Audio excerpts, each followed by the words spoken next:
জীবনে যারা বারবার ধোঁকা খায় তাদের কাছে আল্লাহ একটা জিনিস চায়। কিছু মানুষ আছে দেখবেন বারবার মানুষকে বিশ্বাস করে, আবার মানুষের কাছে ধোঁকা খায়, তবুও সে মানুষকে বিশ্বাস করতে ভুলে যায় না। এই ধরনের ব্যক্তিরা আল্লাহর কাছে একটা পুরস্কার পেয়ে যায়। মনে রাখবেন, আপনি ধোঁকা খাচ্ছেন তার মানে এই না যে আল্লাহ আপনার উপর নারাজ, তার মানে এই না যে আল্লাহ আপনার উপর অসন্তুষ্ট হয়ে বসে আছে। এটা কিন্তু একটা মারাত্মক বিষয়। ধোঁকা তারাই খায় যারা মানুষকে সহজে বিশ্বাস করে, যাদের মন মানসিকতা ভালো থাকে, মানুষকে যারা আপন বানিয়ে নেয়। এই ধরনের মানুষকে মানুষ বোকা বানিয়ে ধোঁকা দেয়। কিন্তু যারা ধোঁকা দেয় তারা নিজেকে চালাক মনে করলেও তারাই পৃথিবীর সবচেয়ে বড় বোকা সাজে। কেননা আল্লাহর হাবিব সাল্লাল্লাহু আলাইহি ওয়াসাল্লাম জানিয়েছেন, আতাদরুনা মানিল মুফলিস, তোমরা জানো কি সবচেয়ে বড় নিঃস্ব ব্যক্তিটাকে?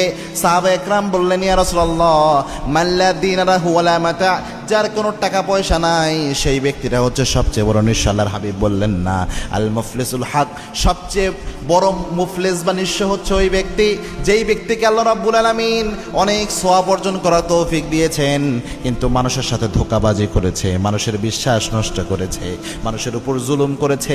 কিয়ামতের দিন নিজের সমস্ত সওয়াব মানুষকে দান করে যেই ব্যক্তি জাহান্নামী হয়ে যাবে, ওই ব্যক্তি হচ্ছে সবচেয়ে নিঃস্ব ব্যক্তি।